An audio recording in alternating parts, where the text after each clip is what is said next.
வணக்கம் நண்பர்களே, வாங்க இன்றைக்கி நாம் உடலுக்கு குளிர்ச்சி தரக்கூடிய ஆனியன் தோசை எப்படி செய்கிறதுன்னு பார்க்கலாம். ஆனியன் தோசை செய்கிறதுக்கு நான் 1 கப் மாவு எடுத்துக்கிறேன். அந்த மாவுக்கு நான் ஒரு 6லேருந்து 7 சின்ன வெங்காயம் எடுத்திருக்கேன். அதுக்கு பிறகு இதோட சிறிதளவு உப்பு சேர்த்துக்கோங்க. அதுக்கு பிறகு நீங்கள் வெறும் மிளகாய்த்தூள் சேர்த்துக்கோங்க. 2 பல் பூண்டு, கொஞ்சமாக புளி, கொஞ்சம் ஜீரகம் சேர்த்துக்கோங்க. இதை நாம் பேஸ்ட்டாக அரைச்சி எடுத்துகிட்டு வந்துக்கலாம். பாருங்கள், மிக்சியில் போட்டு அரைச்சாச்சு. இந்த விழுதை நாம் மாவில் சேர்த்துடலாம். பாருங்கள், நறுக்கி வச்ச கொத்தமல்லி கறிவேப்பிலை சேர்த்தாச்சு. இப்போ நாம் அரைச்சி வச்சுருக்க விழுதையும் இதில் சேர்த்துடலாம். பாருங்கள், இதை தோசை மாவில் விட்டுடுங்க. விட்டுட்டு நல்லா கலந்துக்கோங்க.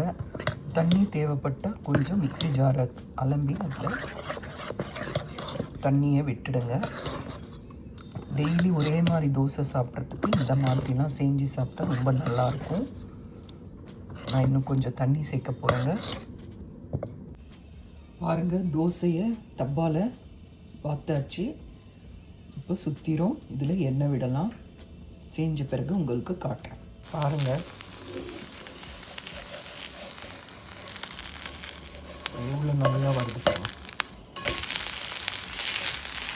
எவ்வளோ நல்லா கிறிஸ்பியாக நல்ல ப்ரௌனிஷாக இருக்கு பாருங்கள்.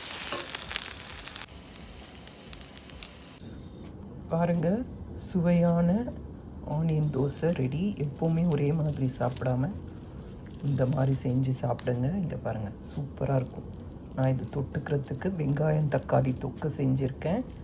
நீங்கள் எந்த ஒயிட் சட்னி, கார சட்னி, எந்த சட்னி வேணாலும் செஞ்சு சாப்பிட்லாம். பாருங்கள், எவ்வளோ கிறிஸ்பியாக இருக்குது. சூப்பராக இருக்குங்க. செஞ்சு பாருங்கள்.